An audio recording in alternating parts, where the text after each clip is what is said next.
between our two great nations. Today, we are joined by officials from US administration, leading business leaders, professionals, and a large Indian diaspora from across the United States. I welcome you all. We'll commence today's proceedings with a moment of solemnity and as we pay respects to the father of our nation, Mahatma Gandhi. Day after tomorrow, that is 2nd October 2023, will mark Mahatma Gandhi's 154th birth anniversary, and his legacy of peace and non-violence continue to inspire us all. I request Honorable EM Sir and Ambassador Sir to offer the floral tributes.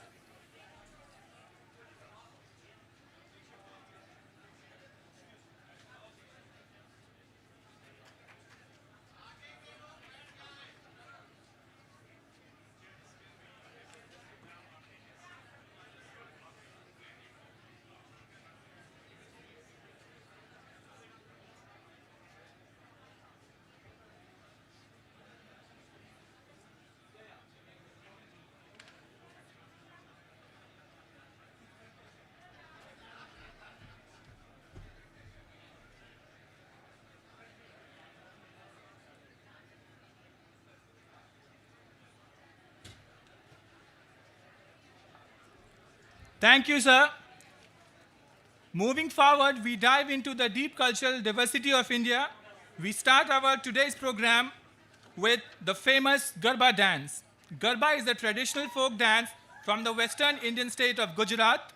The performance is done by Studio Doom, and the artists are Kavya Velaga, Shriya Amin, Navya Shah, Nandita Iyengar, Hita Akineni, Rashita Jain, Vaishnavi Nogubuyina, and Shaurya Falambarkar.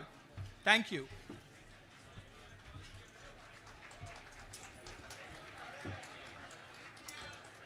अरे sir, आप इसके बाद खुला ही बोलोगे तो चलेगा. चलेगा? झंडे भी रहने दूं? झंडे लेने हैं? झंडे लेने हैं? इसको रहने दो.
જેના હાથ મારા મેઠે મારા મનની ઘૂઘરિયા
પાંજરું પહોળું થયું એક સજ્જડ પાંજરું પહોળું થયું વાગ્યો રે ઢોલ ભાઈ વાગ્યો રે ઢોલ હે મારા મીઠાના રણમાં વાગ્યો રે ઢોલ પહોળું થયું રે પછી પહોળું થયું એક સજ્જડ પાંજરું પહોળું થયું આ એક સજ્જડ પાંજરું પહોળું થયું એક સજ્જડ પાંજરું પહોળું થયું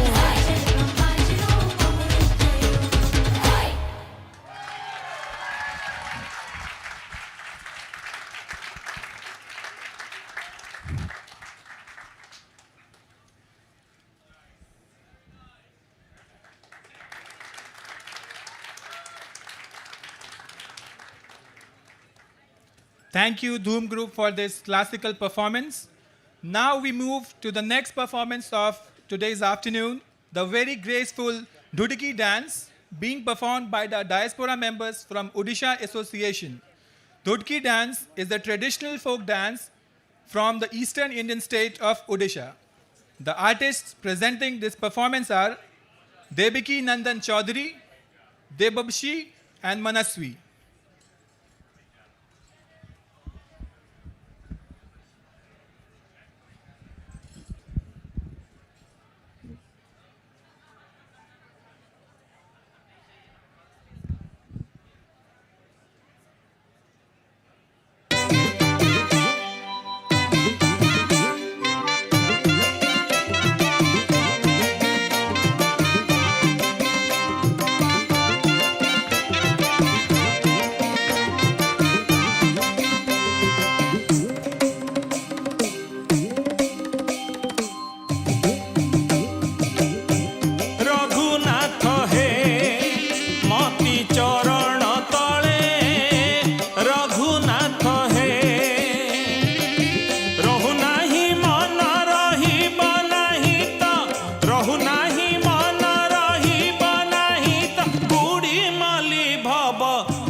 जेपादे अहल्या मुकति लभिला सबु दोष धोई पाद कमले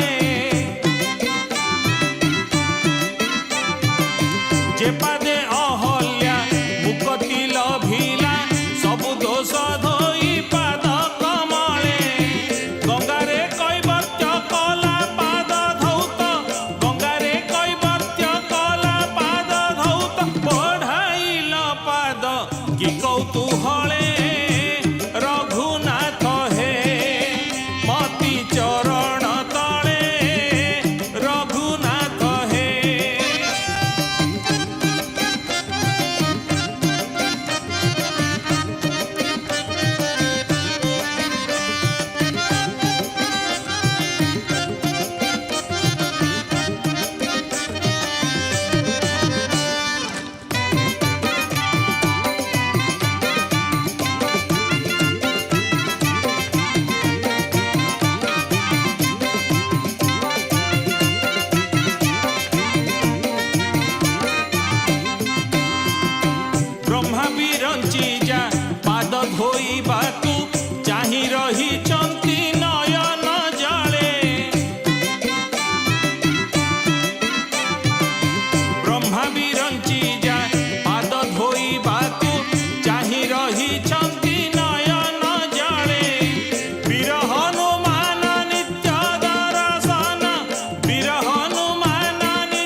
आप छोड़ दीजिए, पीछे आ रहा है बंदा।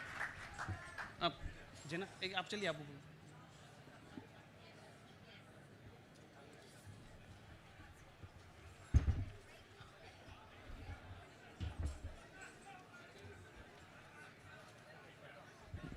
Thank you, Odisha Associations, for this mesmerizing performance. Now I would like to call upon Ambassador Taranjeet Singh Sandhu sir on stage to deliver his remarks.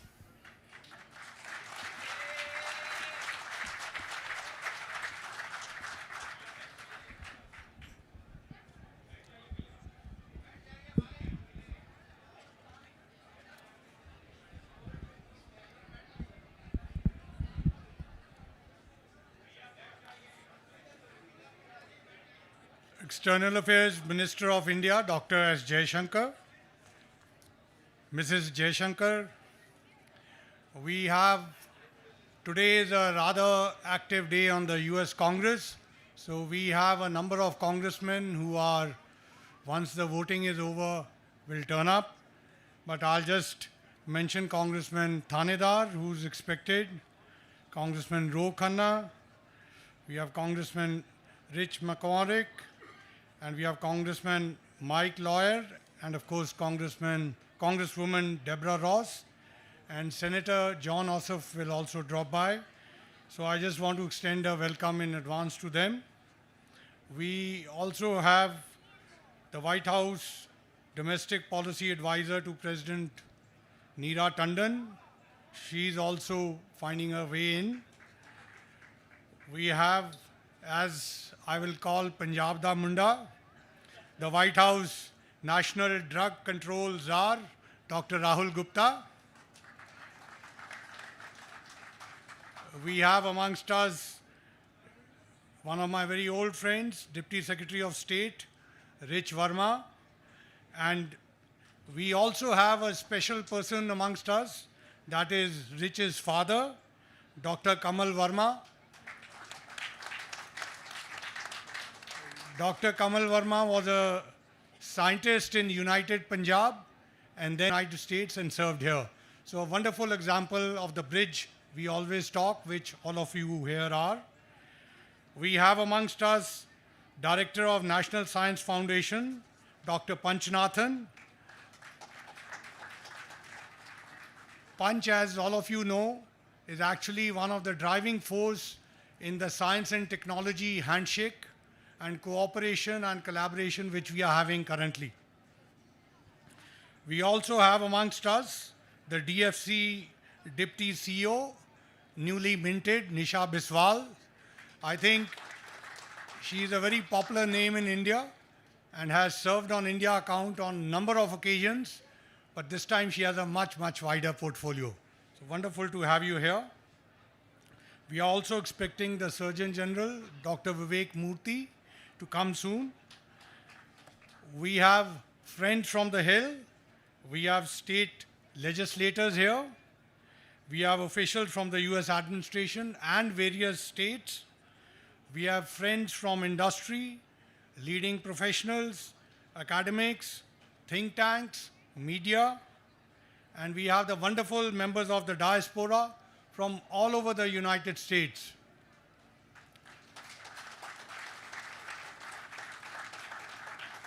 I also have with me today the Consul Generals from Atlanta, Chicago, New York, San Francisco, and Houston. And of course, the Deputy Ambassador and the entire team from the embassy. And finally, above all, dear students, Namaskar, Sat Sri Akal, Adab, good afternoon. Thank you very much for joining us at the India House today. We are honored to have the External Affairs Minister with us. All of you know he's a very senior member of the Prime Minister Modi's team. He's one of the most well-recognized and well-respected statesmen across the globe today. I think it's not a secret that I served as his deputy in Washington, and it's not every day that you get to host your former boss, who's also your current boss.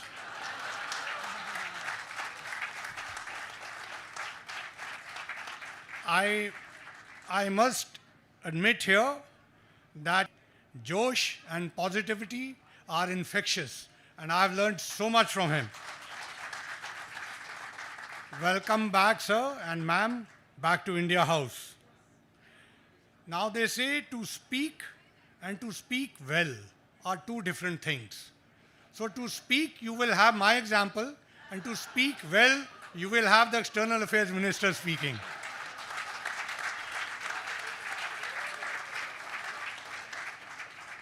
I must confess here that seeing the large crowd of and number of guests here speaks for itself. Welcome. Many of you have traveled from far, Atlanta to California, Boston to Miami. If I'm missing a few cities, excuse me. But I'm sure all of you will agree that your love for India has brought you here, and this is a big family gathering, and we have been having such gatherings. And it's wonderful that all of you have come to pay your greetings and respects to the External Affairs Minister.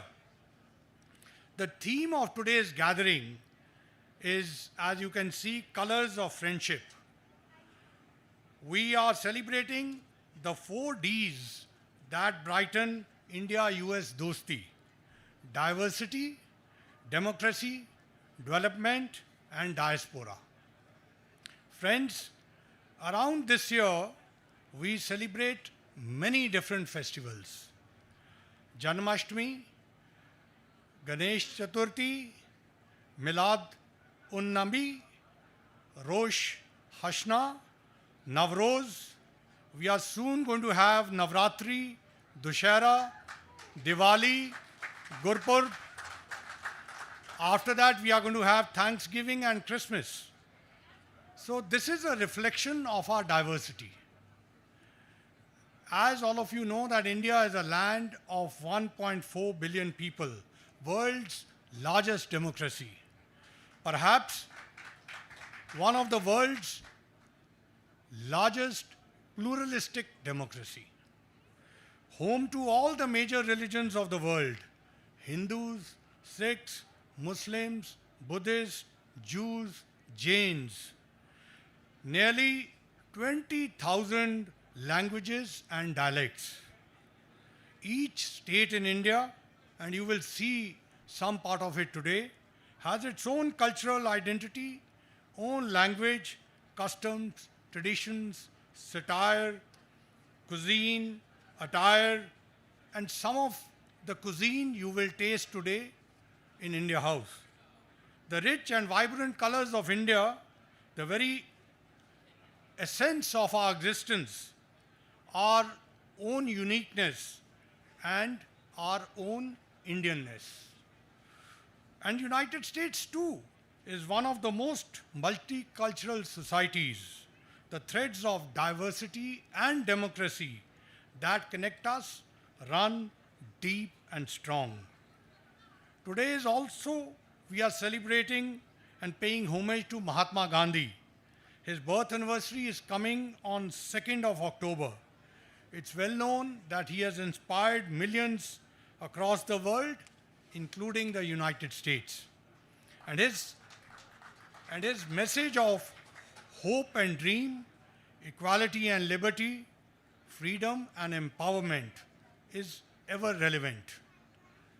Mahatma Ji once said, "The difference between what we do and what we are capable of doing would suffice to solve most of the world's problems."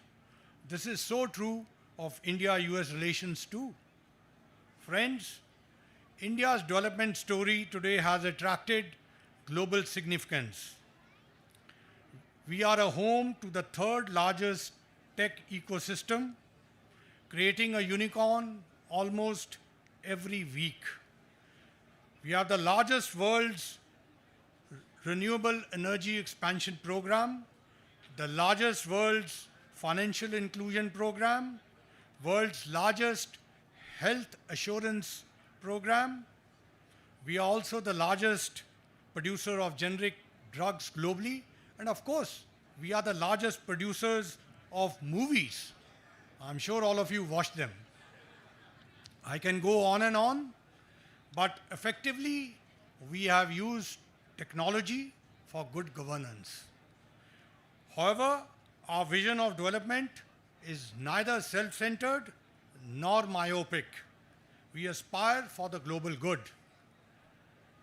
As Prime Minister Modi has said, when India grows, the world grows. When India reforms, the world transforms. Be it the recent G20 presidency or the substantive outcomes of Prime Minister Modi's state visit to US, in which most of you participated, or the visit of President Biden to India recently, or our active collaboration with the US under Quad, IPEF, I2U2, International Solar Alliance, or recently launched India, Middle East, Europe Economic Corridor, or Global Biofuel Alliance. You will see that we are working together, not just with each other, but for the world. Friends, ultimately, it's the people who define this partnership. 4 million strong Indian diaspora in the United States, including 300,000 Indian students. You are all the pillar of this partnership. Thank you for taking out the time to be with us today. And before I conclude, I would also like to take a minute to recognize the efforts of my team who have put all this together. They represent the beautiful colors of India and the United States. The stalls which you will see, the colors, the decorations, and the food, all has been done in the India House. These boys and girls have worked day and night for the last few days. That the colors of friendship is not just a figurative hashtag, but something very real and actual. A big round of applause for them.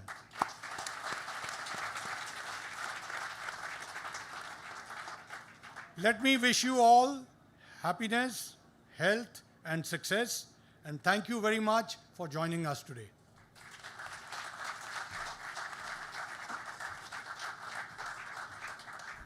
Thank you, Ambassador Sir, for your remarks. Now we move to the next performance this afternoon. This comes from the southern shores of India, Kerala. The dance performance is called Opanna.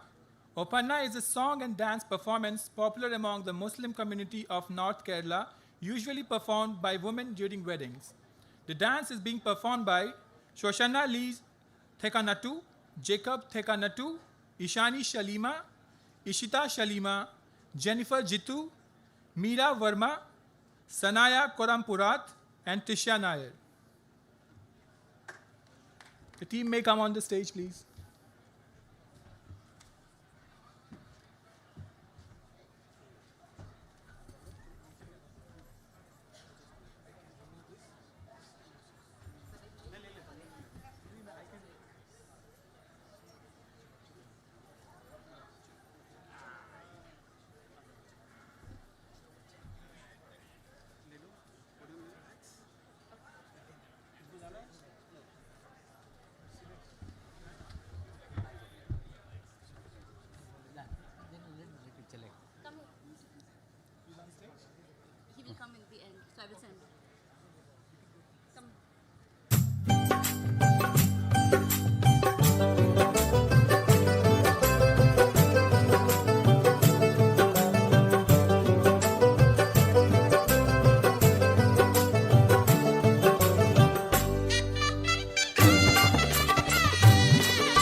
Thank you, Malayali group, for this beautiful performance. Moving forward, I would like to call upon Congressman from the 13th District of Michigan, Sri Thanedar, to share his views. Before being elected to Congress in 2022, Congressman Sri Thanedar has served in the Michigan House of Representatives. Congressman, the floor is yours.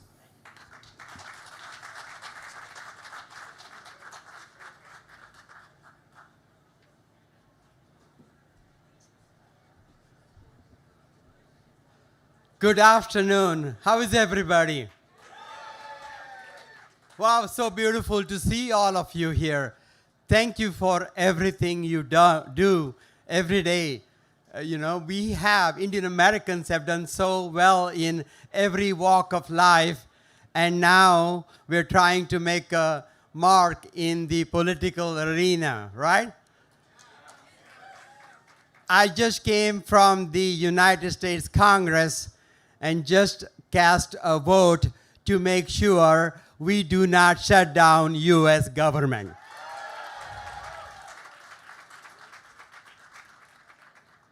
This has been a wonderful week, and I had the pleasure to form and announce formation of the first ever Hindu, Buddhist, Sikh, and Jain caucus in the United States Congress.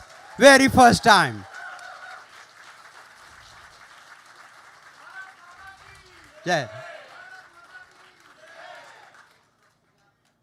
And we will not tolerate any kind of hate.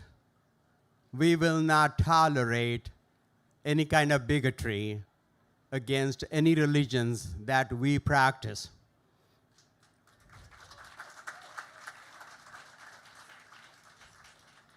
We will not tolerate the comments by the police officer who mercilessly killed Janaki Kandua, and then had the nerve to marginalize her life, calling it a life not worth much. We will not tolerate such attacks on our brothers and sisters. We will not tolerate such attacks on our religion. We will not tolerate such attacks on our community. And the caucus is there to not only protect our community, but our children and our grandchildren and their rights for their freedom. And thank you for all of you being with me on that. I was born in Karnataka, in Belgaum, a small town in Belgaum, Karnataka. And I'm a Marathi-speaking guy. I'm a first Marathi-speaking, first Kannada-speaking person in the United States Congress. Look, I was 24 years old, growing in poverty, living in a small little apartment, 10 of us, working as a janitor in Belagavi while I was going to college. And from that, this year, in June, I had the pleasure to welcome and escort Prime Minister Narendra Modi ji to the joint session of US Congress, where he did a fabulous job addressing and making India's case and showing why India is a power that needs to be recognized by the entire world. A fast-growing economy, soon to be the third largest economy, and I'm working in the Congress to ensure that India and United States have a strong, trusting relationship. It's not only good for the people of India, it's not only good for the people of the United States, it's good for world peace. It's good for peace in the Indian Pacific Ocean. And as a congressperson of Indian origin, I would work with the Indian government, with the United States government to ensure that we will have a strong relation between the oldest and the largest democracy in the world.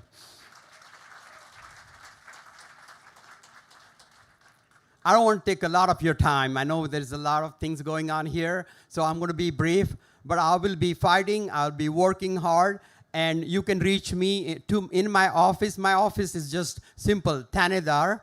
Yes, we have a Thanedar in the US Congress.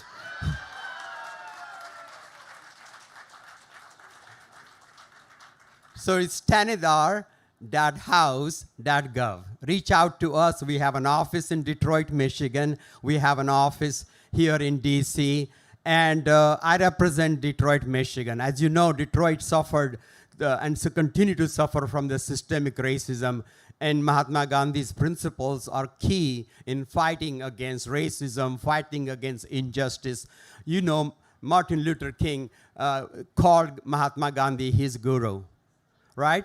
And his principles, Gandhiji's principle, MLK's determination is what he wait to continue to help my district, my great city of Detroit, and my state, Michigan. Thank you so much.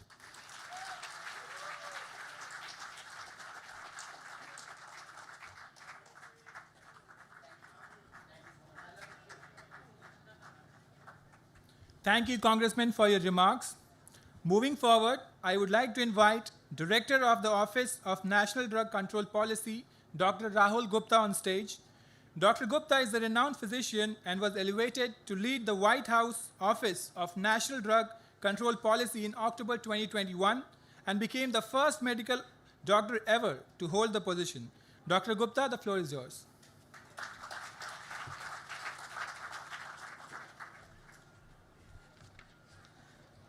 Good afternoon, everyone. I really appreciate today being the opportunity to have here Minister Jaishankar, Mrs. Jaishankar. Thank you. It's a great event. We're talking about colors of friendship. And of course, Ambassador Sandhu, as I've said before, that he is the embodiment of a diplomat representing India in this country and across the globe. So thank you for your leadership as well. And all of you, my friend Shri included, today we're honoring the upcoming 54th birthday anniversary of what's also known as the International Day of Nonviolence of Gandhiji. What becomes important to me as I think about it is to think about where in the United States we have had few leaders who have embodied the work of Mahatma Gandhi, but I think there's a lot more that people from the Indian diaspora can do to spread the word. So it becomes important once again to reflect upon the core values of the Mahatma: truth, satyagraha, nonviolence or ahimsa, compassion and kindness. And let me give you a real example. When our boys were growing up, we taught them these values. For some reason, they flipped the satyagraha and the ahimsa.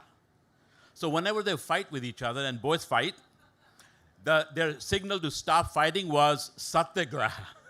It should have been ahimsa. But we let it go because that's the way things are as parents. You get what you get. I read the first time the Bapu's autobiography, My Experiments with Truth, when I was 17, but soon realized that a person who reads about Gandhiji does not automatically imply that he or she would inculcate the values in their daily life. It is a practice, experimentation, and building those social and emotional competencies that it is a must if we truthfully exemplify Gandhiji. Let me give you an example of that, because recently I visited Sabarmati Ashram, and the story goes of Gandhiji is that he used to hold these town halls where people will come and ask questions and get answers. One time this woman came waiting 4 hours in line with her child. After that 4 hours, got to Bapu and said, "Bapu, can you help me? Tell my child not to eat excess sugar." He looked at her and said, "Ma," which is mother, "come back in 2 weeks." She said, "Okay, Bapu." Well, she goes back in the line 2 weeks later, waits another 4 hours, gets in front and says, "You remember me, Bapu? I came 2 weeks ago." He said, "Yes." can you tell my son to now stop eating excess sugar? He says to the son, son, stop eating sugar. She leaves, and while she's leaving, she turns around and says, but Bapu, you could have done that 2 weeks ago. He said, well, the problem, Ma, is that I was also eating excess sugar 2 weeks ago. So now most of our lives aren't as binary as giving up sugar, but the individual and personal challenges of today include social isolation, deteriorating mental and physical health conditions like they've never been before. So in March of 1927, Gandhiji said that drink and drug evil is in many respects infinitely worse than the evil caused by malaria and the like. For whilst the latter only injure the body, but the former injure the body and the soul. You know, Bapu believed in the inherent worth of dignity and worth of every human being and the power that we have in our individual transformation. Our greatest ability, he said, as humans is not to change the world, but to change ourselves. So this philosophy that many of us can spread, it teaches us the importance of serving others, the work towards greater good, and the principles of truth, nonviolence, justice, and compassion. They really offer us a powerful framework in today's world, where we're seeing critical challenges and greater threats like never before. And I think it's important for us to embrace these principles today, because today we need to figure out how do we go from shame to restorative justice, from stigma to support, from isolation to community, and from violence to peace. We all can envision a future where individuals and communities can find hope, where our society stands united in the face of these challenges.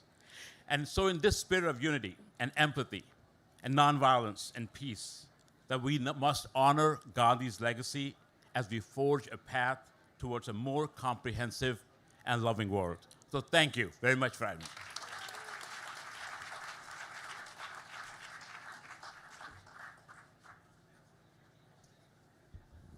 Thank you, Dr. Gupta. Our next speaker this afternoon is Deputy Secretary of State for Management and Resources, Richard R. Verma. Deputy Secretary Verma is the former Assistant Secretary of State for Legislative Affairs and the former National Security Advisor to the Senate Majority Leader. Deputy Secretary Verma has also served as a U.S. Ambassador to India between 2014 and 2017. Sir, the floor is yours.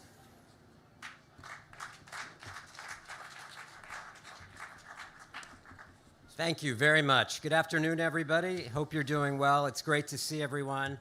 I want to thank my friend of 25 years, Ambassador Sandhu, who I first met when you were a young political officer serving at the embassy here in D.C. You've gone on to have one of the most distinguished careers in the Indian Foreign Service. We are so grateful for your friendship, for your commitment to this relationship. Your involvement has been essential to where we are in U.S.-India ties. Ambassador Sandhu, thank you. Let me also thank the incredibly talented External Affairs Minister, who I have also known for a long time over many capacities, and who I can also say is the architect of modern U.S.-India relations.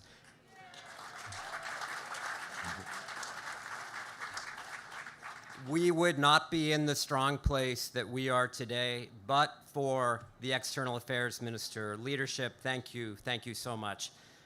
We come here today to honor the great Mahatma Gandhi on his birthday. His life transformed the quest for social, economic, and racial justice on the Indian subcontinent and around the world. And in my own family, his teachings and ideas had a huge impact. My mother trained as a social worker in Gandhi's Sevagram ashram, and my dad's own writings were greatly influenced as a professor of South Asian literature. But Gandhi's impact on U.S.-India bilateral relationship was also significant because ultimately, contrary to what many of my U.S. think tank colleagues might think or write, The U.S.-India relationship is built on shared ideas and, yes, shared values too. Top among those are a commitment to democracy and social justice. Gandhi would write to President Roosevelt in 1942 that he had, quote, profited greatly by the writings of Thoreau and Emerson. And some years later, Dr. King would write, quote, it was the Gandhian emphasis on love and nonviolence that I discovered the method for social reform, and that Gandhi's philosophy was the only morally and practically sound method open to oppressed people in their struggle for freedom. The U.S. and India value system advocates for a fairness and justice for all peoples. These values are the glue that hold our countries together. It was the reason that 60 years ago, my father chose this country to settle in, arriving, as he likes to remind us, with only $14 in his pocket and a bus ticket. The rest, they say, is history. For his kid to go on and serve as the U.S. ambassador to the country of his roots and now serve as Deputy Secretary of State is the longest of long shots. But it is a very American story, and it is a very Indian story too. And ultimately, it is the stories of hard work and risk-taking of individuals, all of you here, that have actually done the hard work in building U.S.-India ties and making it one of the most consequential relationships of this century. Do we have disagreements? You bet. Will we have bumps in the road? Of course. But two close friends aligned with these shared values, bonded together by the great ideas of Gandhi, King, and so many others, and solidified by all of your sacrifices, this is a partnership with staying power, with real impact, and that will continue to have an outsized influence in the world. And so I'm so grateful to the ambassador, to the minister, and all of you for what you do each day. And so on behalf of President Biden, the Secretary of State, our entire executive branch team that's represented here, we are so honored to celebrate and recognize Mahatma Gandhi, but also to celebrate and recognize all of you, all 4.4 million of you. Thank you very much.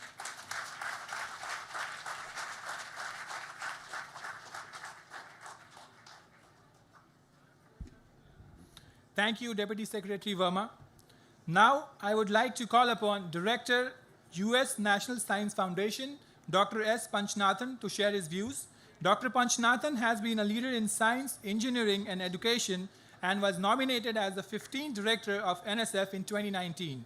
He has also played a key role in strengthening India-US collaboration in the fields of biotechnology, IT, and green technologies. Dr. Panchnathan, the floor is yours. Thank you very much. Thank you. Good afternoon to all of you. I hope the people right back there can still hear us. That's great. So it's great to be here on this wonderful occasion of Colors of Friendship. Amazing friends wearing different colors. What better exemplification of this particular event, Colors of Friendship. Ambassador Sandhu, you are a great friend of the United States, of the National Science Foundation, and your work, working with us in terms of expanding the horizons of science, technology, innovation is truly exemplary, so thank you for your friendship. Honorable Minister Jaishankar, he visited NSF not too long ago. I was truly amazed by his very critical thinking around technology. And I said, this is a person leading the foreign affairs of India with such science, technology, innovation thinking as an underpinning. So thank you, sir, for all your support. Where we are today with this partnership, and every time we have reached out to you and the MEA in terms of making sure that this partnership can be vibrant, we have always found you as a significant friend, a partner. Thank you for all your work. Congressman Thanedar, your words were very exciting. Shri, I look forward to working with the Congress. And of course, with NSF, when they say we are working with Congress, you know for what. So, so we look forward to working with you. And so it's great to see all the friends here. And this is what this is about. I was thinking about this as I was driving in today. And when we talk about colors of friendship, when you look at the colors of a rainbow, the rainbow is the most beautiful thing in nature. When you look at the colors of the rainbow, a tiny droplet of water through which sun shines, and then you have this amazing display of colors, the 7 colors that we talked about, Vibgyor, as we would say. Now, if you look at the same tiny droplet, and for a moment think of this droplet as something called friendship. And this friendship is now empowered by the shared values, the shared aspirations. That is the light that flows through that. And when you look at it through the lens of science, technology, innovation, those 7 colors can be talked about in terms of the friendship that has resulted in amazing partnership. The National Science Foundation is now partnering with the Department of Science and Technology. Number 1. The National Science Foundation is now partnering with the Ministry of Information Technology. Number 2. The National Science Foundation is partnering with the Department of Biotechnology. Number 3. The National Science Foundation is now establishing a partnership with the Ministry of Earth Sciences. Number 4. And then the National Science Foundation just had a discussion with the Secretary of the Department of Telecommunications yesterday. That is number 5, the 5th color. And the 6th is working with the Prime Minister's office. The National Science Foundation is working on how do we expand the Quad partnership to deliver actual value to both citizens of both countries in the area of AI for agriculture. And the last but not least, the National Science Foundation with the LIGO, the Laser Interferometry Gravitational Observatory, which was approved by the Indian cabinet not too long ago, $312 million of investment, is again another facet of that color. These 7 facets resemble the 7 colors that comes out of the beautiful rainbow. But let me tell you, although these 7 colors are so evident in a rainbow, there are millions of other colors that are encompassing this rainbow. To me, those represent the millions and billions of talented people that will be empowered, that will be enriched, that will be unleashed because of this partnership, both in the United States and India. We would both agree that this is the moment that we need to have opportunities for every citizen everywhere in both nations. We would both also agree that this is a moment that we need to unleash innovation in every part of our nations. So this is a joint aspiration. This is a joint goal, and therefore this friendship makes possible the expression of this joint goal, and I know the future is very, very bright. Ambassador Sandhu, you talked about the 4 Ds. You talked about diversity. Science, technology, and innovation makes possible the expression of this talent through the diverse ways in which we can do that. But science, technology, innovation is also the way in which we will have these talents expressed better. You talked about democracy. As you know, science, technology, innovation makes possible robust democracies, but more recently it has been challenged. Again, science, technology, innovation will be the way in which we will ensure robust democracies. You talked about development. Science, technology, innovation is the method by which we will guarantee development both in the United States as well as in India. And you talked about diaspora. What better way of exemplifying the friendship between the United States and India than the amazing science, technology, and innovation people that transcend between the US and Canada. You look at all the CEOs of all the technology companies, you look at the great scientists, you look at the great leaders in industry, entrepreneurs like our Congressman here. This is truly an expression of the full frame and the full expression of what science, technology, innovation can do. And I'm so glad that that is the thread of the Colors of Friendship theme here today. Thank you for inviting me, and it's so delighted to be with all the friends, and I look forward to working with all of you.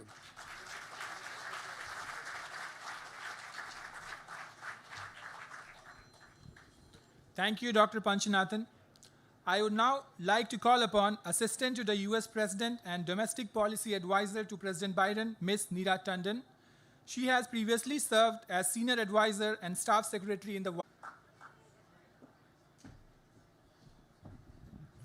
Thank you so much, and I'm really honored to be here with so many leaders in our community, but I also am really honored to be here with so many leaders in our country. I think it is a real testament to the strength of the diaspora, which I know the ambassador spoke to, that we have so many leaders in the Biden-Harris administration. So many people here I work with every day, and I am honored to call friends. We tackle really critical challenges. And it's amazing to me that we have a Deputy Secretary of State, one of the highest ranking people in our national security infrastructure, as an Indian American, my good friend. I cover domestic policy, so I steer clear of international issues these days. But I think what's really important is that we have such a strong person-to-person, community-to-community leader relationship based on the strength of the diaspora. And I've been here in Washington now. I don't want to date myself, but it's been a few decades that I've been working in Washington. And when I first came to Washington, there were just a few people in the Clinton administration who were Indian American. And today, we are Indian Americans are all throughout the administration. When we're talking about AI issues, the Office of Science and Technology Policy is run by Arti Prabhakar, an Indian American.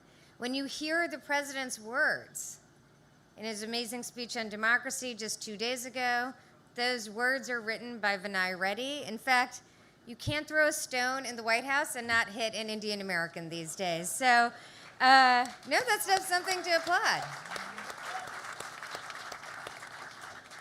And that is really because over so many years, this community has really widened its span to think broadly about contributions to our country.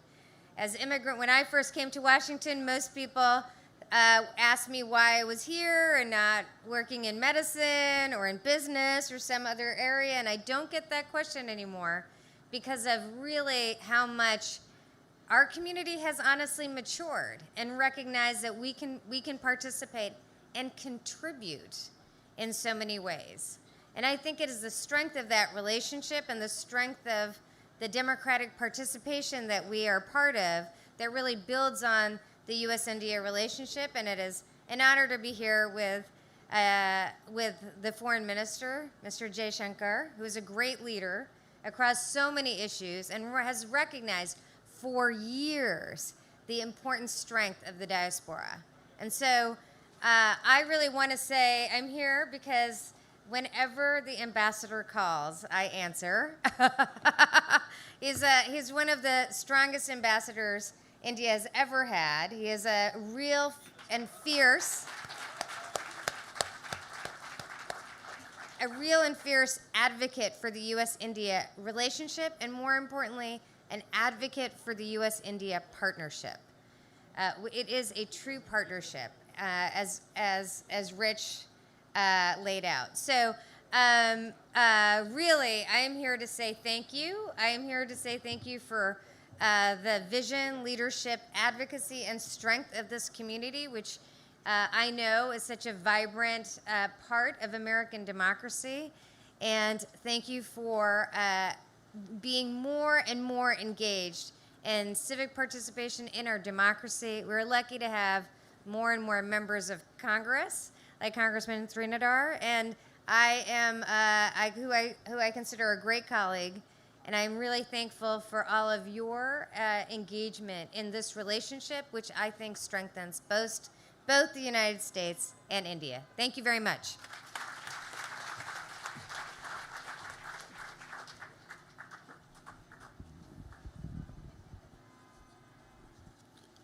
Thank you, Ms. Tandon. Now we move to the next cultural program for this evening, the very energetic Bhangra. Bhangra has its roots in the agricultural celebrations of the Punjab region, where it was performed by farmers to celebrate their joy and gratitude for a successful harvest. It is today presented here by the diaspora group from Richmond, and the artists are Yashnur Sandhu, Guljab Singh, Gurpaj Tur, Sanjum Sandhu, and Anhad Sandhu.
ਅੱਖ ਕਾਸ਼ਨੀ ਤੇ ਉੱਤੋਂ ਸੁਰਮੇ ਨਾਲ duck ਲਈ ਚੰਨਾ ਸਖੀਆਂ ਨੇ ਅੱਖ ਵੇ ਮੇਰੇ ਤੇ ਰੱਖ ਲਈ ਹਰ ਰੋਜ਼ ਤੇਰੇ ਤੋਂ ਮੰਗਾ ਵੇ ਮੈਂ ਭੋਰਾ ਵੀ ਨਾ ਸੰਗਾ ਹਾਏ ਰੋਜ਼ ਟਾਲ ਤੂੰ ਦਿਨੇ ਬਣਦੇ ਤੇਜ਼ ਮੁੰਡਿਆ ਲੈ ਦੇ ਗੋਰਿਆਂ ਪੈਰਾਂ ਨੂੰ ਤੂੰ ਪੰਜੇਬ ਮੁੰਡਿਆ ਲੈ ਦੇ ਗੋਰਿਆਂ ਪੈਰਾਂ ਨੂੰ ਤੂੰ ਪੰਜੇਬ ਮੁੰਡਿਆ ਹਾਏ ਸੁਨਿਆਰੇ ਤੋਂ ਬਣਵਾ ਕੇ ਛੇਤੀ ਭੇਜ ਮੁੰਡਿਆ ਲੈ ਦੇ ਗੋਰਿਆਂ ਪੈਰਾਂ ਨੂੰ ਤੂੰ ਪੰਜੇਬ ਮੁੰਡਿਆ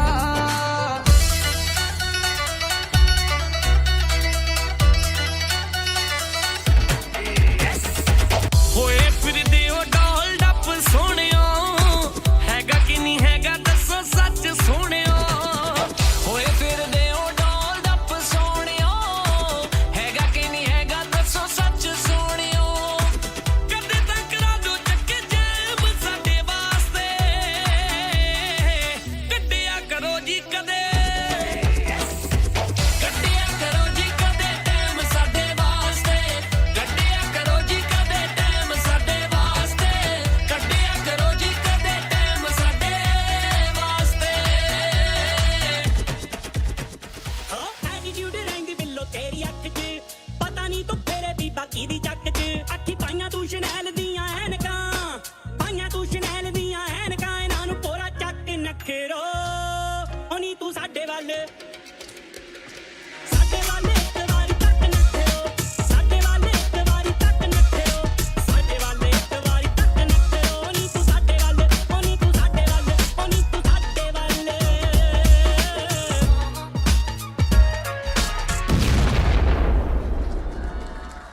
सर आपके बगल में फ़ोन दीजिए उठा दीजिए उठाइए sir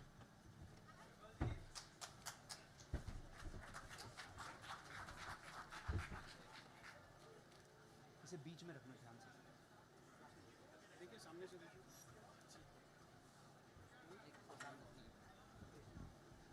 Thank you, Richmond Group, for getting us all energized. Our next speaker this afternoon is DFC's Deputy Chief Executive Officer, Ms. Nisha Biswal. Before joining DFC in July 2023, Ms. Biswal has served as the Senior Vice President at the U.S. Chamber of Commerce, as well as Assistant Secretary for South and Central Asian Affairs at the U.S. Department of State from 2013 to 2017. I request Ms. Biswal to come up on stage and share her remarks. Ma'am, the floor is yours.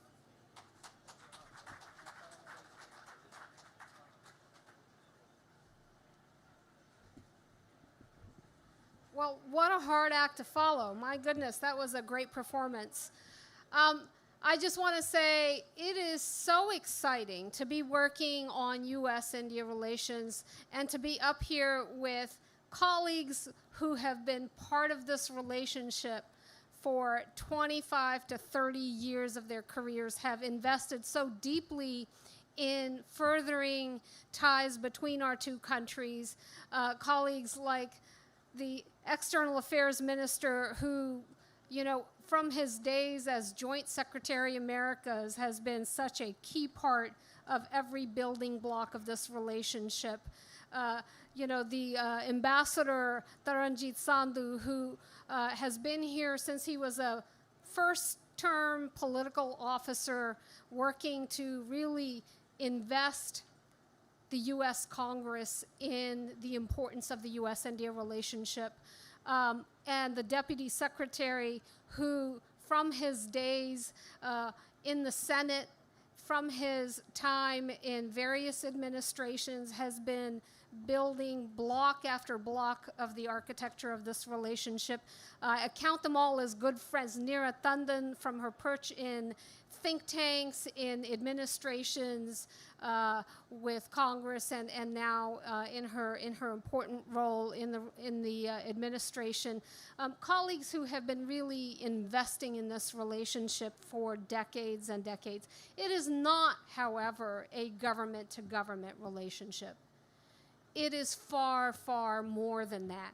It is a people-to-people, a business-to-business, academic institutions, scientific collaborations, as Punch talked about.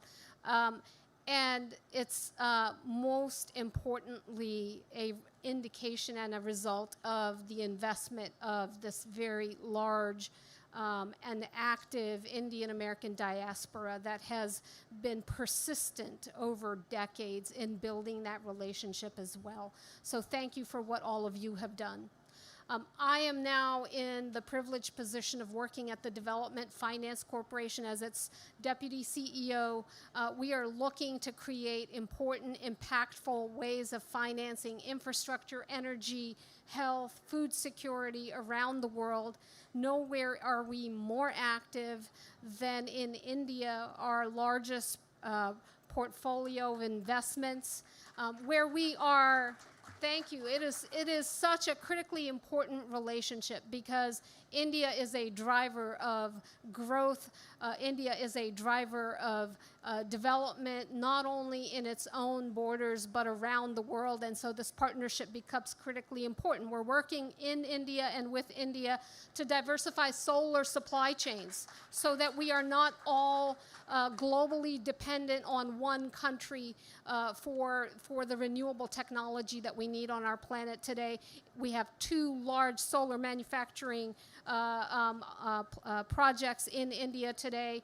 We're working with India to advance global vaccine manufacturing, working with Indian companies, working on food security and on economic inclusion, targeting women entrepreneurs, and so many more. So it's a privilege for me to have been active across this relationship, but really, really exciting to see how far it can go, not only to advance U.S. and India ties, but frankly, how the U.S. and India together are advancing global security and global impact. So thank you very much.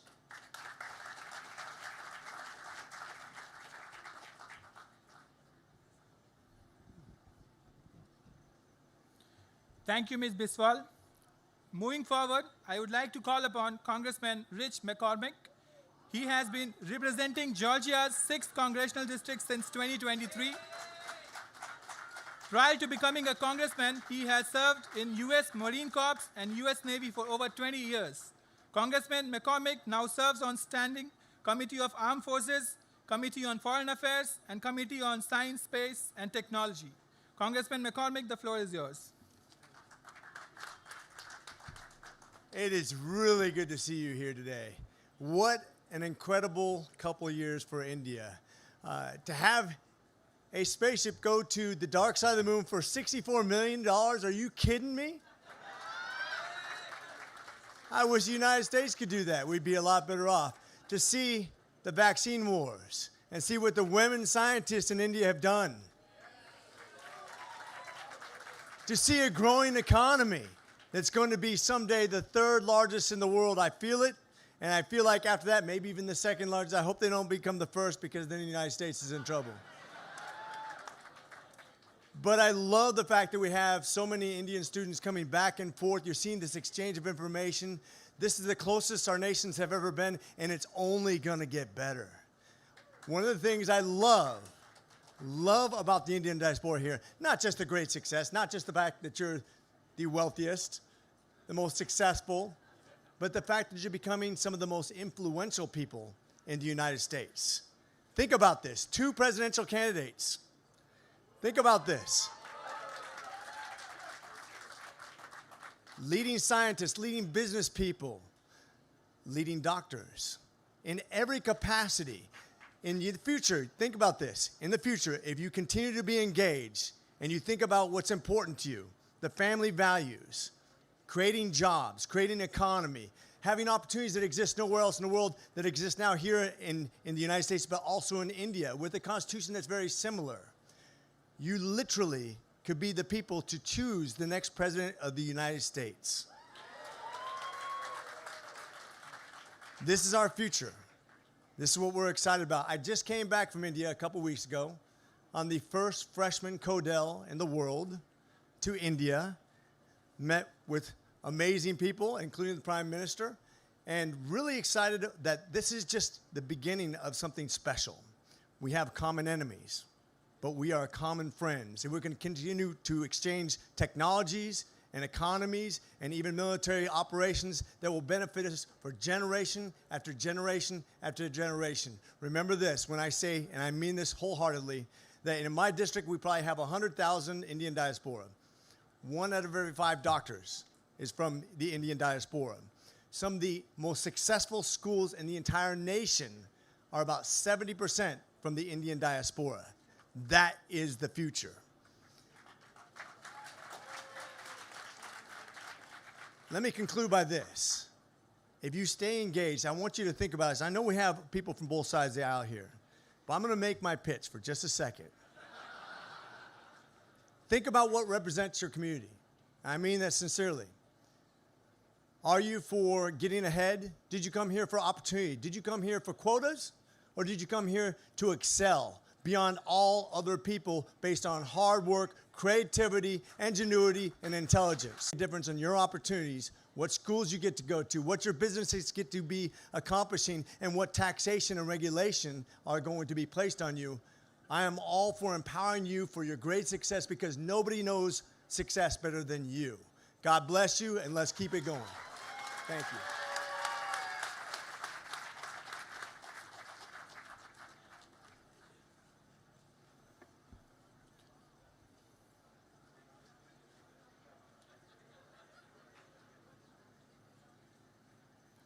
Thank you, Congressman. Our next speaker this afternoon is Surgeon General of the United States, Dr. Vivek H. Murthy. He was appointed as the 21st Surgeon General of the United States in March 2021 and commands a uniformed service of over 6,000 dedicated public health officers.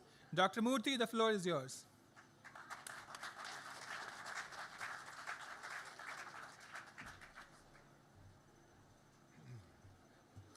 Well, thank you so much for that warm introduction. It's good to see everyone here today. And it was always a joy to be back at the embassy hosting of Ambassador Sandhu. And he has always, despite all the stresses and challenges around him, always been kind, been warm, been hospitable, and been welcoming. And I'm just so glad that we have such a strong partner in Ambassador Sandhu. I'm also so grateful for our External Affairs Minister, Mr. Jaishankar. I'm so glad that you were here today. I remember meeting you when I served in this position in the Obama administration, and I count us lucky in the United States that we have both of you to help guide and shape the friendship between the US and India. I also just want to say just what an incredible moment we had with the landing of Chandrayaan on the moon. I think about that, and a round of applause is well warranted, because I think about that moment, and it was my mother actually who sent me the video of the landing first. She keeps track of everything that's happening in India's space program, knows everybody who's leading ISRO, knows all the key players. But she sent me that video, and the sense of pride that she had, but also that we all had for this global accomplishment was really extraordinary. You know, my parents, like many of the folks who are here, like many of your parents, my parents left India years ago to come and find their way here to the United States. But even though they left India, they didn't leave India behind. They still retained many of the key values, the culture, the spiritual traditions that they were born and brought up with and that they held dear to them. The freedom struggles, of the independence movement were still fresh in their own minds. My grandfather was a freedom fighter who was beaten and jailed by the British as he protested and fought for Indian independence. And even though my parents ended up leaving India and coming to the United States, they saw in the United States a very similar set of values that their new home and their ancestral home aspired to: a fierce commitment to democracy, a recognition that every life has value, regardless of caste or religion or creed, and a dedication to service, not just as something we do on the side, but as a way of life. Those commitments were embodied in the people they taught me about as a child. My father would often be gone for 2 or 3 days when I was growing up, and he would be working long shifts in many hospitals across South Florida to support the family when we first moved to this country. And during those long nights, my mother would teach us, my sister and I, about Gandhi, about Vivekananda, about Ramakrishna Paramahamsa, She would teach us about the Gita. She would read stories to us from the Puranas. She would teach us the values that she was born and brought up with. And one of the key lessons that she taught us was about friendship and the power of friendship to transform our lives, the essential nature of friendship for progress, for our survival. And it is in that vein that I'm so glad to be here today, because the friendship between India and the United States will be one of the defining friendships and partnerships of the 21st century. It's a partnership. And I'll tell you why it was so essential. Because there's key progress that we need to make on many areas that you've heard about today. But I want to focus in particular on the partnership around health. The importance of our collaboration around future pandemic preparedness and on addressing infectious diseases which know no border. It's also essential for us to address the growing threat of non-communicable diseases like diabetes and heart disease, which continue to take millions and millions of lives each year, but which we could together help address. But it also requires collaboration on one last front, which we don't talk about often enough, which is on addressing mental health, which has become a global struggle in the United States and across the world, as we've seen rising rates of depression, anxiety, and suicide, particularly among young people. When I was growing up, my feeling and my belief and my hope was always that your childhood is the time where you look forward most to everything that's to come in life. It's when you're optimistic, it's when you're hopeful, it's when you're filled with possibility. But that seems to be a more and more rare phenomenon as we see these rates of depression, anxiety, and suicide rise among young people. So as a global community, we have to come together to address these critical health needs, and particularly with mental health, to help eradicate the stigma that tells us that because you suffer with mental illness means that you are fundamentally broken as a human being. We have to address some of the root causes of the mental health crisis, the growing threat of loneliness and isolation, and some of the negative and harmful impacts of social media, particularly on our kids. And we've got to address the gap that we have in accessing care. It is not right that people suffer without the ability to get the care that they need. And this is a place where all of us throughout the global community can and need to do better, and we need to work together to make that progress. So I wanted to thank all of you for being here, but also just to underscore the importance of this partnership, because these health issues, they really matter. The stakes are really high. I would say that to a T, every person in this room wants the future to be brighter for their kids than it was for us. We all want that. But the stakes are high because our kids are struggling. They aren't doing well. And I keep something in my pocket to remind me of that, to remind me of what the stakes are. I keep these 2 socks. These are the socks that my 2 children, my son Tejas and my daughter Shanti, wore when they were infants.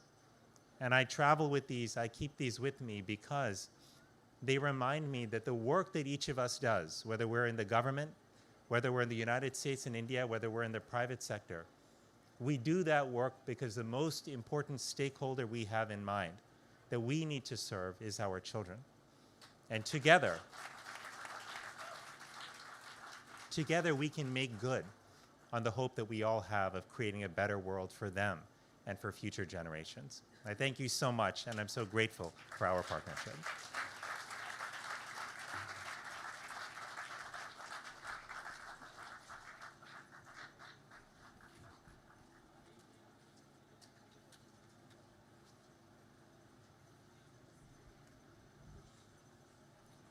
Thank you, Dr. Murthy. We move forward to the next cultural performance this afternoon. We have a harmonious interlude with a Jewish song celebrating Rosh Hashanah, which was celebrated just a couple of weeks back. Rosh Hashanah, the Jewish New Year, is one of the holiest days in Judaism, marking a time of reflection and renewal. Our artists for this performance are Shira Pulitzer and Hadrial Dayanim.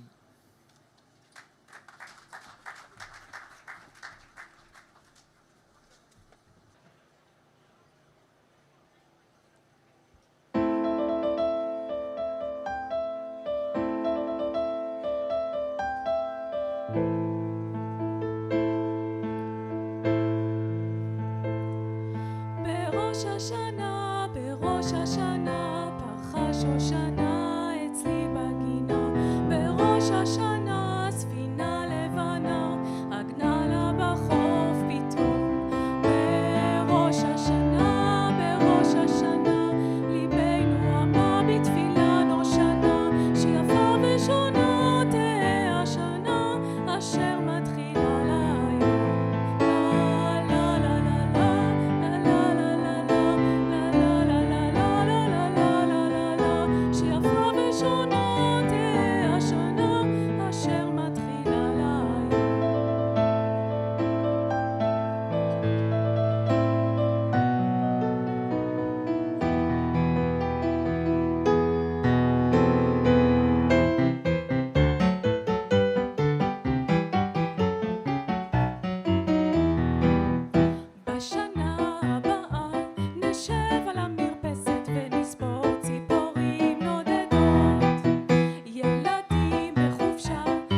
Thank you, Jewish group, for this refreshing performance. Continuing with the theme of unity, we move to the last performance of the day presented by the Holy Trinity CSI Church, reminding us of the values that bind us all together. This Christian devotional song is performed by Soni Thomas, Richie Varghese, Anit Dukhana, Roshan Iappan, Christine Variatu Iappan, Anu Roni, Jayanti Varghese, Meethi Matthew, Krisha Oman, and Sherin John.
There's a change on the horizon.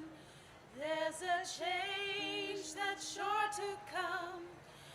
And that change is strong and steady, like the beat of a drum.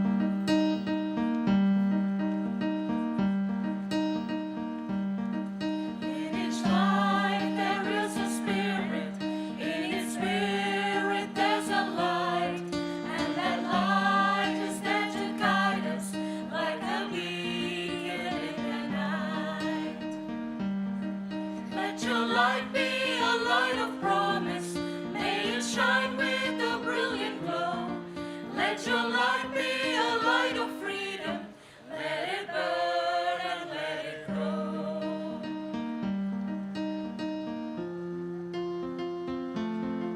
Keep your hope in times of trouble. Keep your faith in what is right. Let your heart forever guide you to the truth and to the light. Let your light be a light of promise. May it shine with a brilliant glow. Let your light be a light of freedom. Let it burn and let it grow.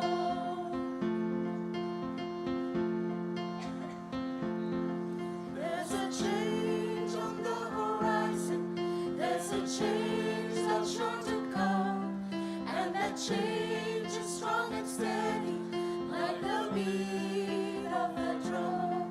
Like the beat of the drum. Like the beat, like the beat, like the beat of the drum. Drum, drum.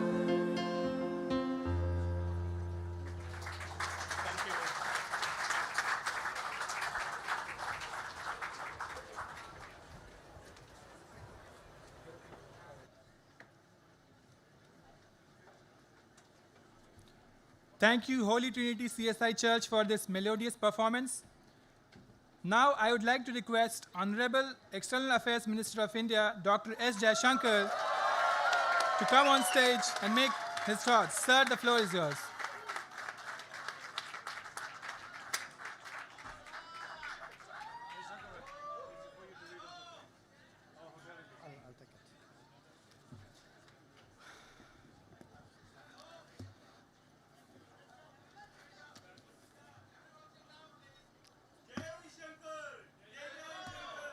You know, I used to live in this house, but I never saw so many people in my time.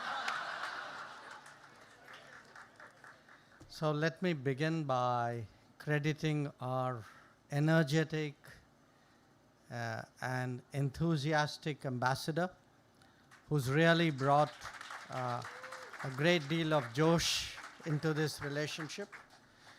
And I was telling him that if any of us had doubts how energetic Sandhus can be, you saw the Bhangra group. They were full of Sandhus too. But it's really great to be here. It's great to be back. It's great to be in DC. And I must tell you, in many ways, this has been an extraordinary year. It's been an extraordinary year for India, but it's been really something fantastic, something very different for our relationship with the US. And you all saw that. You all saw that when the Prime Minister came. You saw it in terms of the warmth of the welcome, the substance of our cooperation, the breadth of his engagements. So there's one clear message today, that our relationship is at an all-time high. But, as they say in America, you ain't seen anything yet. So we are going to take this relationship to a different level, to a different place. And, you know, when we went back to India from that trip, a lot of people asked me, saying, look, you've been doing this American relationship for a long time. What was it like? What were the earlier visits like? How do you compare? Now, I tried to be objective, okay? I'm in politics, but I still sort of try to keep as much balance and non-partisanship. And I genuinely told people that if one thought about, you know, visits which change the relationship, certainly for someone, you know, of my, I don't want to say age, I'll say experience. People remember the Rajiv Gandhi visit in 1985, okay? I was here at that time. People remember the 2005 visit, Dr. Manmohan Singh's visit, when the nuclear deal happened. I was there too, as someone negotiating it. People remember Prime Minister Modi's own earlier visit, you know, the Madison Square Garden, the first visit, the MLK Memorial. But I have to say that this one was different. It was different definitely in optics. I mean, you, as I said, you all saw it for yourself. But if you ask me what has changed, I think what has changed is India and the United States used to deal with each other. Today they work with each other. That is really what has changed.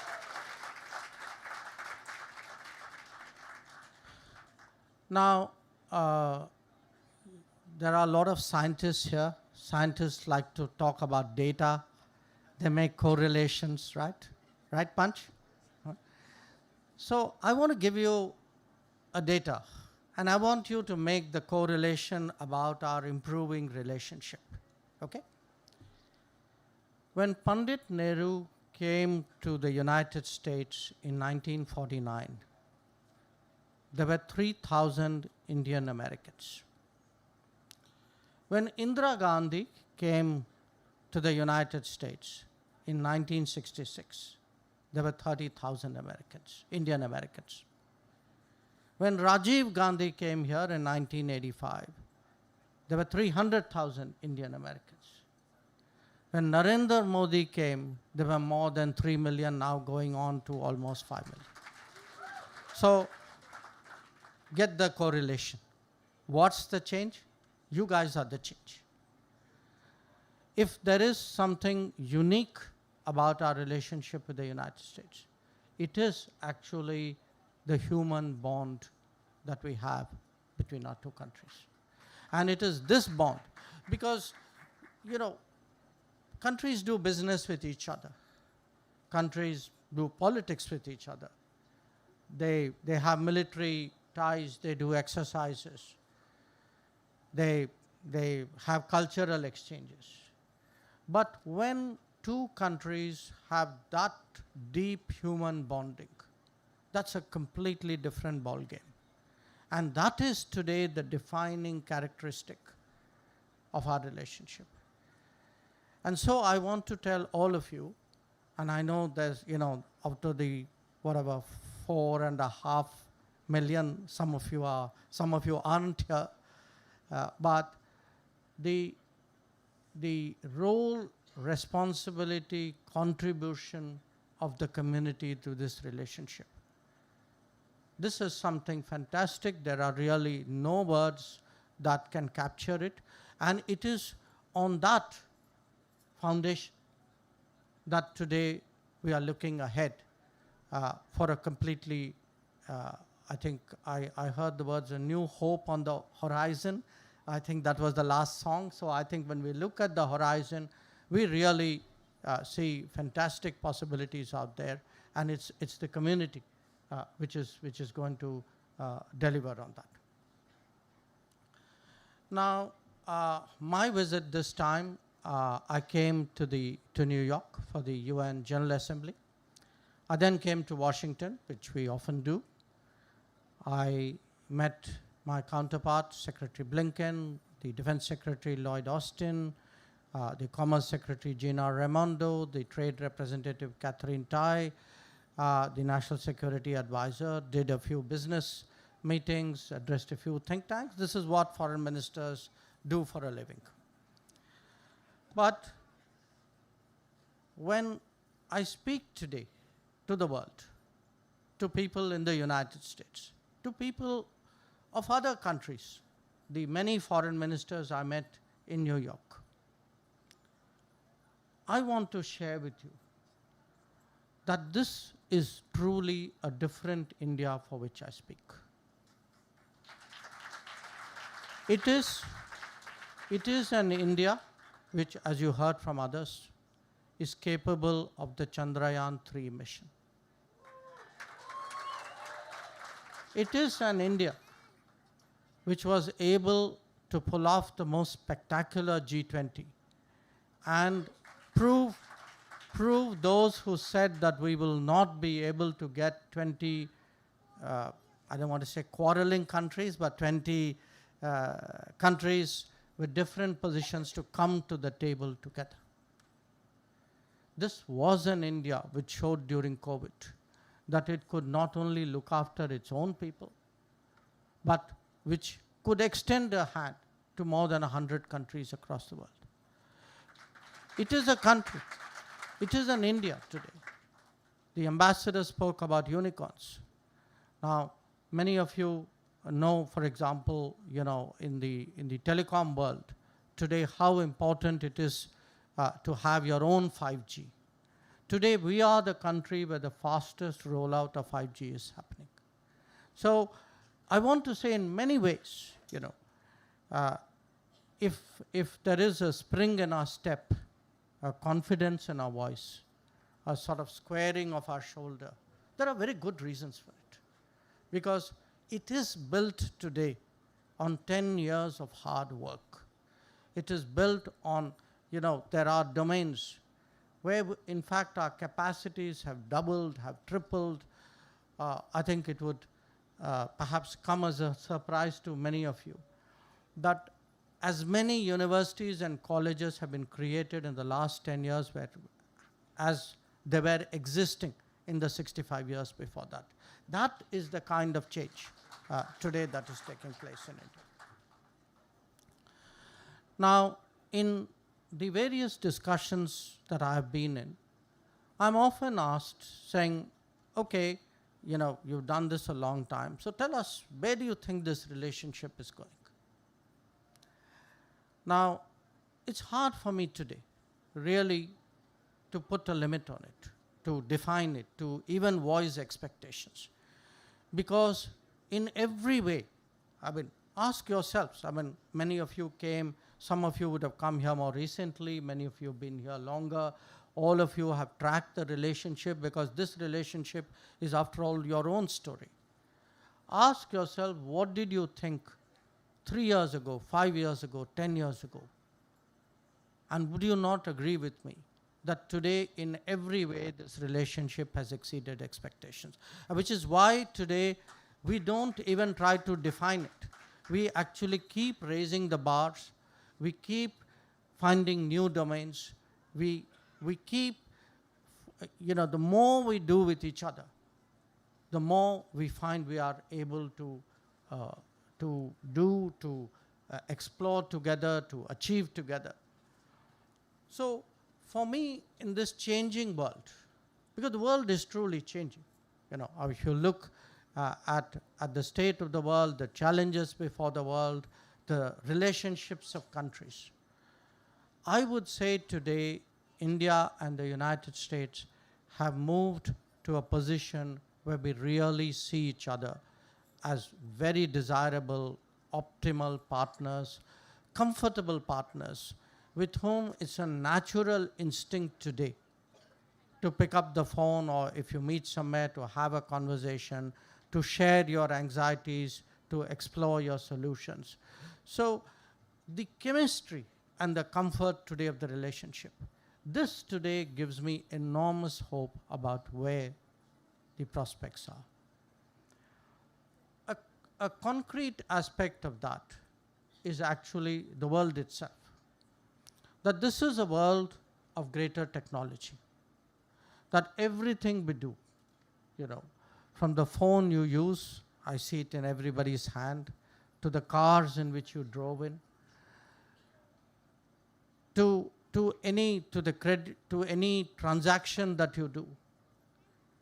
In every way today, technology has penetrated deep into our lives. Now, because technology has penetrated so deep, this is not just a question anymore of business. It's a question of security. It is a question of privacy. It is actually our, what we have put out there about ourselves is sometimes more than we know. So it is today not just a question of, which partner are you best off working, who gives you the best terms. It is very much today, who are your trusted partners. In my business, foreign policy, if there's one big change, it is the frequency of the word trust. That people look at other countries, at other leaders, at other situations, and ask themselves, can I trust this country or this leadership or this counterpart? And today, so beyond chemistry, beyond comfort, to me, it is the trust quotient of this relationship which has really made it very unique. Now, there are a lot of other things we have going for us. And again, I would say that many of the changes taking place in India are directly feeding into this relation. I make it a point wherever I go to visit a university, a college, a young people's gathering, because the enthusiasm, the energy that you get there is something really out of this world. And it's very different from the days, certainly when I studied, I suspect even from the days when many of you studied. The students, they ask you to meet the bright students. These are not necessarily, in the old days, it would be the gold medalist, the person who got the best grades. Today, if you go to an institution, they will put before you students who have patents, students who have done startups, students who today want to show you, take you around exhibitions that they have done. So we discussed, there were references made even to the, in the context of the Chandrayaan. I had the privilege when Prime Minister, we were abroad when the landing took place. We were at a meeting in South Africa. Obviously, we took time off from the meeting. You all saw, Prime Minister was following the landing and was talking to the ISRO because these are tense moments, However confident anybody is about a mission, that period, you want to have somebody around you who would give you reassurance. And believe me, nobody can do reassurance better than Mr. Modi. Okay, he's today reassuring the entire country, in many ways the whole world. So he was actually plugged in from South Africa. And he was talking to the ISRO. This was unfolding. And then when it all went well, as you know. And then he decided that instead of flying back to Delhi, he would actually land directly in Bengaluru and go straight to the ISRO headquarters. Now, fortunately, since I was traveling with him, I too had a chance to tag along. And I want to say this, I have myself been a member of the Space Commission.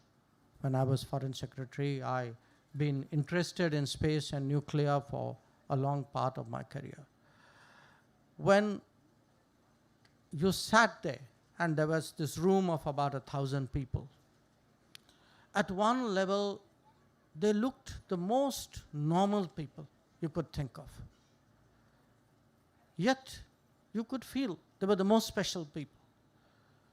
And the kind of confidence that they exuded, because I could actually, sitting among them, actually ask them, saying, so how tense were you guys? Did you see, were you worried? What were the possibilities of something not going the way you thought?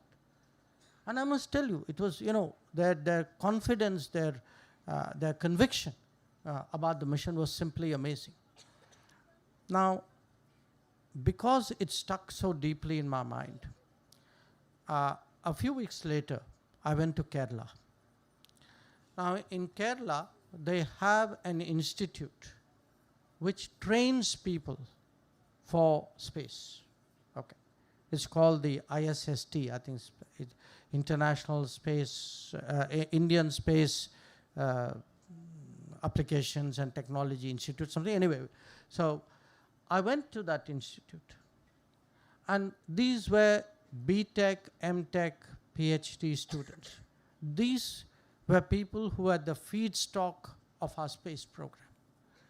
And when you see today what these young people in their graduate and postgraduate degree processes, what they are capable of, what they have done, the kind of things which they have themselves invented.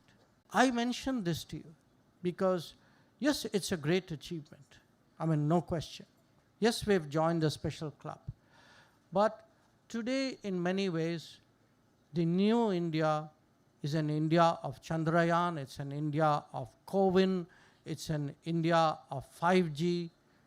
This is really what we are capable of. And it is this India today which the United States also sees. It is this India with which the United States actually has an appetite for working much more closely.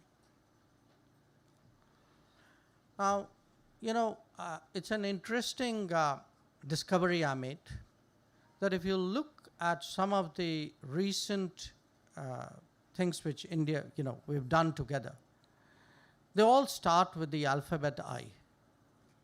So we just spoke about this Middle Eastern corridor. It's called IMEC, India Middle East Economic Corridor.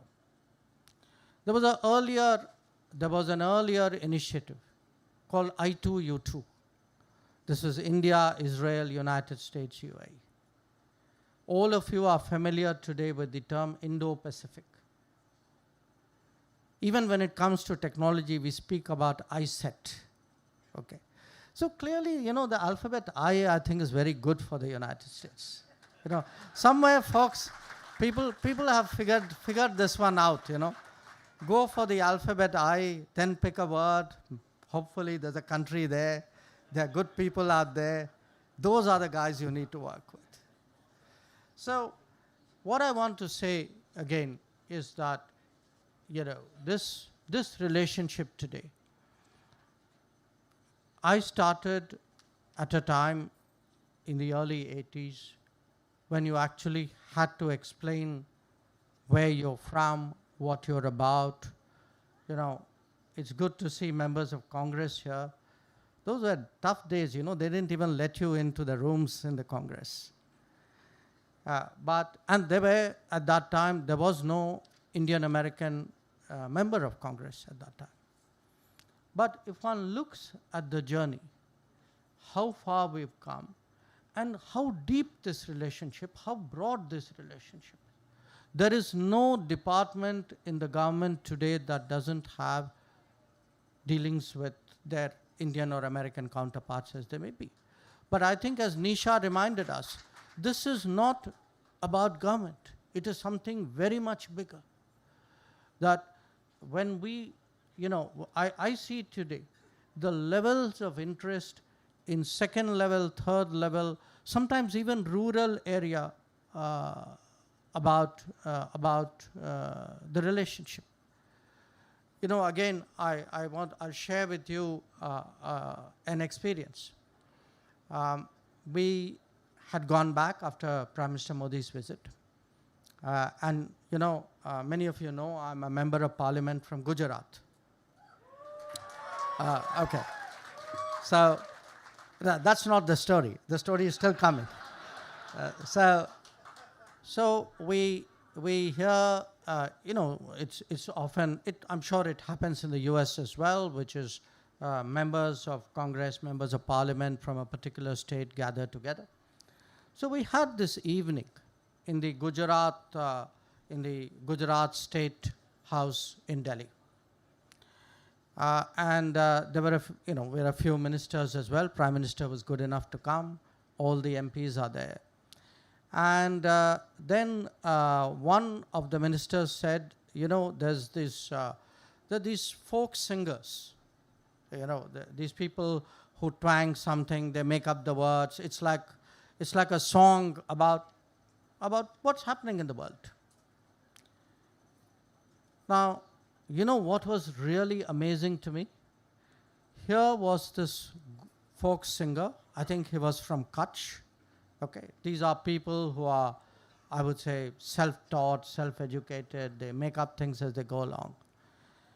And he started singing.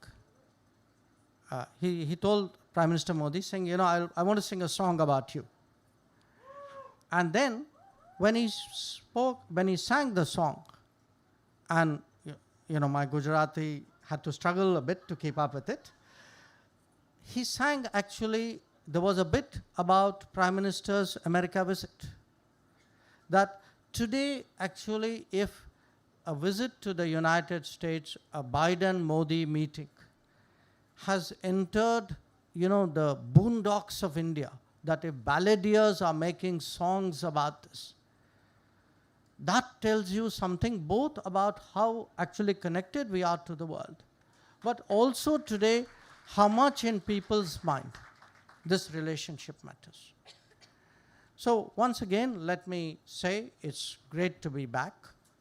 It's really wonderful to see so many of you, and I really thank the ambassador and his team for bringing you all together. But before I conclude, I do want to say, we are approaching Gandhi Jayanti, and I want to leave a thought with all of you. Mahatma Gandhi was, to say he was an extraordinary man would be the understatement of this century. Okay, we often, we quote him. He said so many things so tellingly. But at the end of the day, if we ask ourselves, okay, so what was the message? The message at the end of the day was about doing the right thing, about doing the decent thing, about leaving no one behind. the Gandhiji's message is very complicated, but its essence is actually very, very simple. So when we took up the G20 presidency, the responsibility, in many ways, I must say that message was at the heart of our thinking. And I say that not just because we had a successful G20 summit. I think what we tried to do in G20, the underlying thinking, reflected what we are trying to do in India, what I think many Americans are trying to do in America, what we, India and America, should be doing with the world, which is to leave no one behind. Now, as a member of parliament, we have districts, even if you're not a directly elected member, there are constituencies or districts for which you have development responsibilities. The district which I have attached myself to is actually what we call an aspirational district called Narmada. I think everybody from Gujarat would certainly know it, but for others, I must say, it's the district with the tallest statue in the world, Sardar Patel's Statue of Unity. It's a district where, in many ways, it has a large population, tribal population. People have struggled with health, with education, with basic amenities. Today, it is among the fastest transforming districts of India. I mention this to you because what we tried to do in the G20, which was to get countries of the global south together, the countries facing problems, 125 of them, and ask them, saying, tell us what your problems are, because you folks are not going to be on the table when the G20 meets. Somebody has to put those problems before the G20. And we believe, as I said, it's the right thing, it is the decent thing, that your problems become the focus of the G20. So the G20 is successful, not because we found the right formulations on a matter as complicated as the conflict in Ukraine. The G20 is successful because we were able to shine the spotlight on the fact today that resources for education, for health, for development, for infrastructure are falling behind. That we speak about saving the planet, but we're not able to resource that dream. That we talk about technology, but do we actually have a vision of a digital public infrastructure which is so central today for a corruption-free, good governance world?